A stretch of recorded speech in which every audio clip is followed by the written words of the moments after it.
அனைவருக்கும் அன்பான வணக்கம்.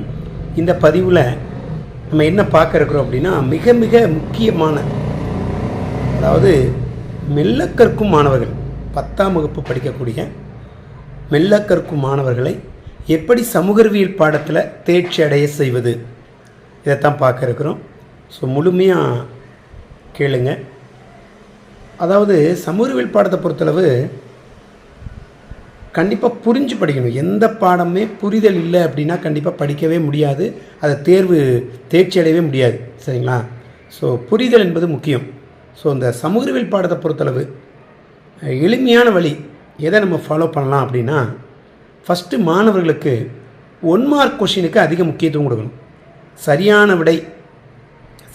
விடையில் கண்டிப்பாக மாணவர்களை 14 மதிப்பெண்கள், 100க்கு 14 மதிப்பெண்களை நம்ம வாங்க வைப்பதற்கு முயற்சி செய்யணும் ஃபஸ்ட்டு.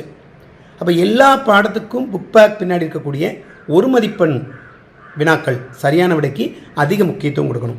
First one. அடுத்து கோடிட்டடமும் இருக்குது.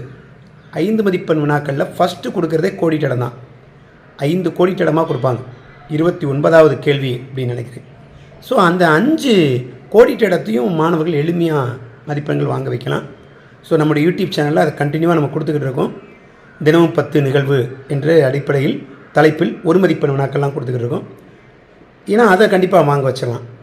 அதே மாதிரி பார்த்திங்க அப்படின்னா காலக்கோடு, இந்த 5 மதிப்பெண் வினாக்கள்லேயே காலக்கோடு ரொம்ப முக்கியமானதுங்க. இந்த காலக்கோடு பார்த்திங்கன்னா 5 மதிப்பெண்களை மெல்ல கற்கும் மாணவர்களை எளிமையாக வாங்க வைக்கலாம். அதுக்கும் நம்ம நிறைய டிப்ஸ் கொடுத்துக்கிட்டு இருக்கோம் நம்முடைய யூடியூப் சேனலில். செட்டாக படிக்கிற மாதிரி. இப்போ வங்கப்பிரிவினை அப்படின்னா 2 படிக்கலாம். 1905 வங்கப்பிரிவினை, 1911 வங்கப்பிரிவினை நீக்கம். அதுமாதிரி ஒத்துழையாமை இயக்கம் அப்படின்னா ஒத்துழையாமை இயக்கம் துவக்கம் 1920, ஒத்துழையாமை இயக்கம் கைவிடல் 1922. அதே மாதிரி இந்திய சுதந்திரம் 1947, இந்திய குடியரசு 1950. அதுமாதிரி சுயராட்சிய கட்சி தோற்றம் 1923, சுயராட்சிய கட்சி மறைவு 1925. இந்த மாதிரி அதுமாதிரி வட்டமேஜை மாநாடுகள், முதல் வட்டமேஜை மாநாடு 1930, 2வது வட்டமேஜை மாநாடு 1931, 3வது வட்டமேஜை மாநாடு 1932. ஸோ இப்படி அந்த தொகுத்து மாணவர்களுக்கு கொடுக்கும் பொழுது கண்டிப்பாக அவன் ஈஸியாக அதை புரிஞ்சுக்கிட்டு படிப்பான். 2வது தேர்வில் அதை அப்ளை பண்ணுறதுக்கு ஈஸியாக இருக்கும். ஸோ காலக்கோடு நிகழ்வுகளை 5 மதிப்பெண்களை உறுதியாக வாங்க வைக்கிறதுக்கு முயற்சி பண்ணணும். அடுத்து பார்த்திங்க அப்படின்னா வரைபட பயிற்சி. இந்த வரைபட பயிற்சியில் 13 மதிப்பெண்கள் இருக்குங்க.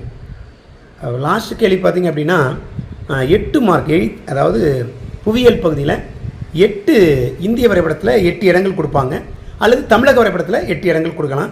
சில நேரம் 2மே இந்திய வரைபடமாக கூட இருக்க வாய்ப்புகள் இருக்குது. ஸோ இந்திய வரைபடத்தில் அதிக கவனம் செலுத்தினா அப்படின்னா கண்டிப்பாக 8 மதிப்பெண்கள் உறுதியாக வாங்கலாம். அதுக்கும் நம்முடைய யூடியூப் சேனலில் பகுதி வாரியாக இப்போ பீடபூமிகள் எப்படி குறிக்கிறது, அதே மாதிரி மலைத்தொடர்கள் எப்படி குறிக்கிறது, ஆறுகள் எப்படி குறிக்கிறது, அதே மாதிரி தீவுகள் எப்படி, மண் வகைகள், விளையக்கூடிய பயிர்கள், சரிங்களா, அதிக மழை பெறும் பகுதி எங்கே இருக்குது, அது மாதிரி பாலைவனம், தார் பாலைவனம், காடுகள், மலைக்காடுகள், சுந்தரவன காடுகள், இந்த மாதிரி பிரித்து நம்முடைய யூடியூப் சேனலில் கொடுத்துருக்கோம். பிடிஎஃப் வடிவிலையும் கொடுத்துக்கிட்டு இருக்கோம். தேவைப்படக்கூடிய மாணவர்கள் ஸ்க்ரீனில் தெரியக்கூடிய நம்பருக்கு கான்டாக்ட் பண்ணுங்கள். கண்டிப்பாக பிடிஎஃப் வடிவில் உங்களுக்கு நான் வழங்குகிறேன்.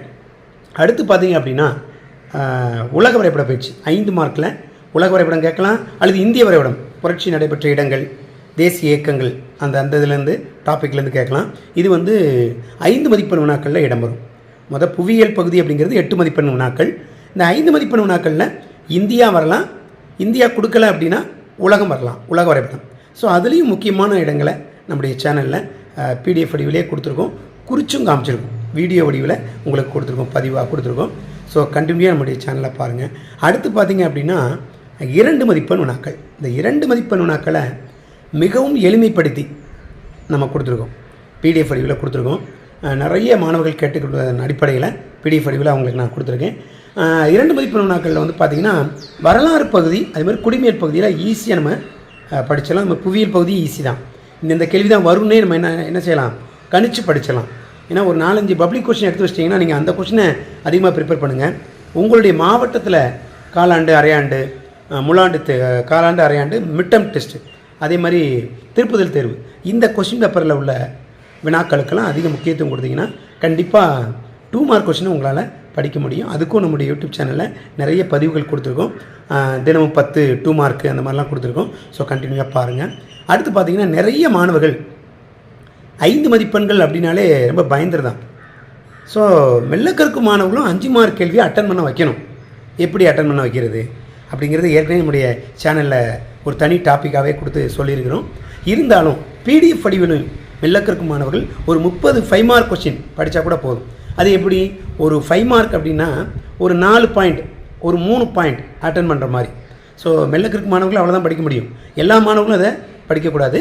மெல்ல கற்கும் மாணவர்கள் மட்டும் அந்த 5 மார்க் கேள்வியை, இப்போ ஒரு உதாரணத்துக்கு சொல்கிறேன், இந்திய அரசியலமைப்பின் சிறப்பு கூறுகள், இந்த கேள்வி குடிமையல் பகுதியில் இருக்குது. ஸோ இந்த கேள்வியில் ஃபஸ்ட்டு பாயிண்ட்டு, இந்திய அரசியலமைப்பு மிக நீண்ட எழுதப்பட்ட உலகின் மற்ற அரசியலமைப்புகளை விட மிகப்பெரியது இந்திய அரசியலமைப்பு. சரிங்களா, மிக நீளமானது. அதே மாதிரி கூட்டாட்சி முறை அரசாங்கத்தை உடையது, மாநில அரசு மத்திய அரசு இந்த மாதிரி. மதச்சார்பற்ற அரசு வழங்கி, மதச்சார்பற்ற அரசு அல்லது மதச்சார்பற்ற அரசியலமைப்பு இது. அடுத்து பார்த்திங்க அப்படின்னா 18 வயது நிறைந்த அனைவருக்கும் வாக்களிக்கும் உரிமையை வழங்குகிறது. அது மாதிரி எழுதப்பட்டது, நெகிழும் நெகிழாத்தன்மையுடையது.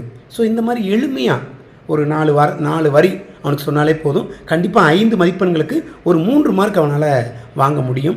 ஸோ அதன் அடிப்படையில் இந்த மாதிரி நிறைய கொஷின்ஸ் இருக்குது.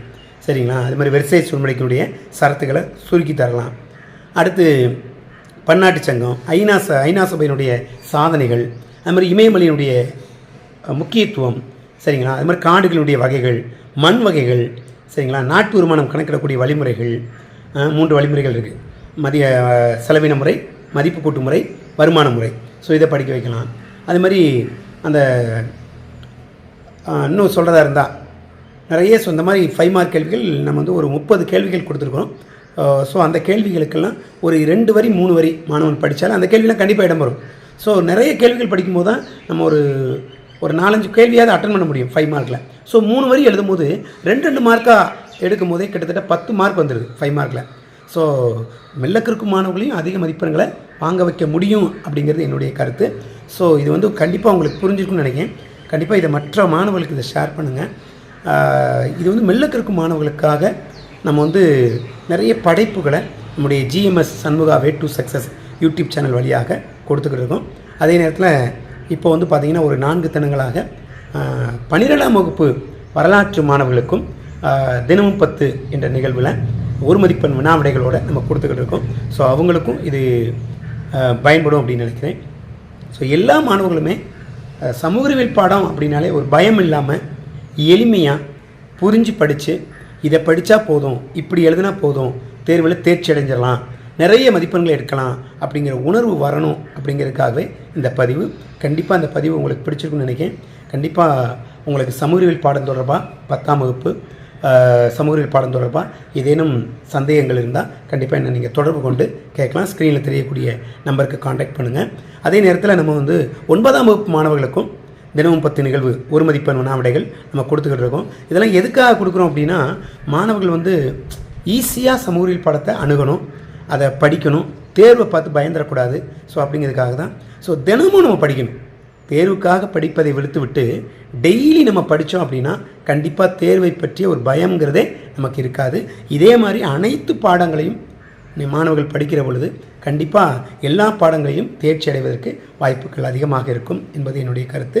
ஸோ நம்முடைய பதிவு, நம்முடைய இந்த சேனலேயும் GMS Shanmuga way to success சேனலேயும் பெரும்பாலும் 100க்கு 90% சமூக அறிவியல் பாடம் தொடர்பான கருத்துக்களாகத்தான் வரும் என்பதில் எந்தவித மாற்று கருத்தும் கிடையாது.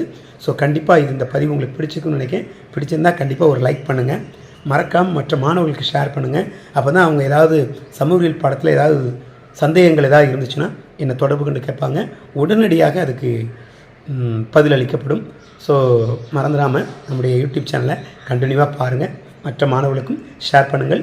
சமூக அறிவியல் பாடத்தில் அரசு பொதுத் தேர்வில் அனைவரும் தேர்ச்சி அடைங்க, அதிக மதிப்பெண்களை பெறுங்கள். நன்றி. அடுத்த பதிவில் சந்திப்போம்.